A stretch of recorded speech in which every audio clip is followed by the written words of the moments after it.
Jim Moore always thought he would end up as a history teacher, even before he served for more than 20 years as a police officer in Connecticut. Teaching seemed like an ideal career after retiring from law enforcement. Instead, he found himself surrounded by history, operating a gristmill, grinding grains into flour in a structure built before the Declaration of Independence, using a technology developed more than 2,000 years ago, water power.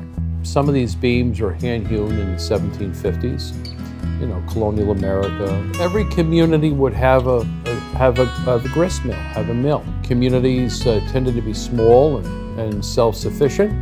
Of course, we didn't have the interstate commerce that we have today. People would have a mill that would be within a short distance. It's part of the community, and they would bring their wares from the homestead and they would bring it to the mill because this is where the power was.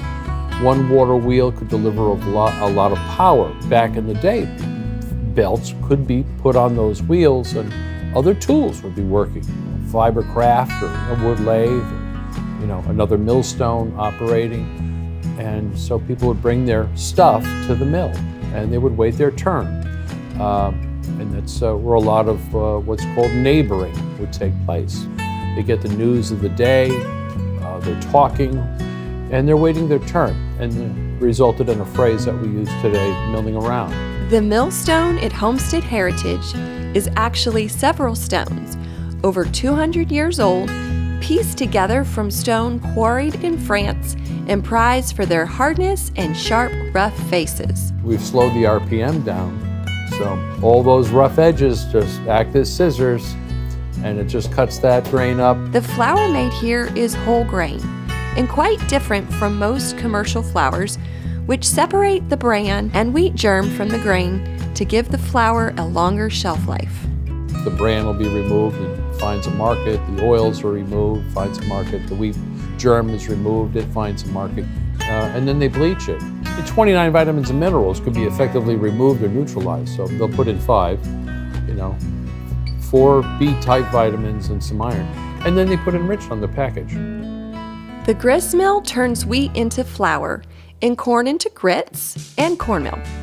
Flour is sold in the grist mill, shipped across the country, and used in the community restaurant Cafe Homestead. Since the flour contains the whole grain, it is made in small batches intended for use in the near future. The oil in flour will cause it to go rancid quicker. If those are removed, the flour will stay, in the pantry a lot longer.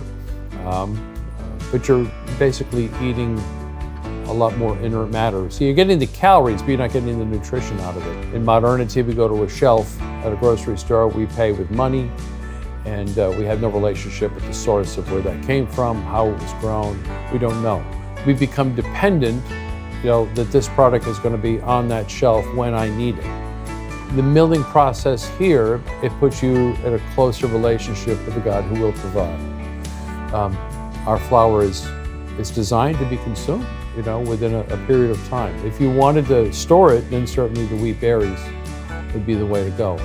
Jim sees the gristmill as a place that maintains the bond between farmers and the people who consume their food. The miller becomes kind of like a connection between the consumer and the farm. It's the midway point. In the Homestead Heritage community, Jim found peace and purpose after decades on the police force.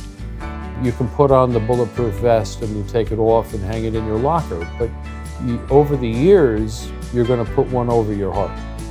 God brings us to a whole different level of trust and love and faith. And now at the Homestead Gristmill, Jim shares his heart, his stories, and the work of his hands. And in addition to being a miller, he's now become the full-time history teacher he always wanted to be.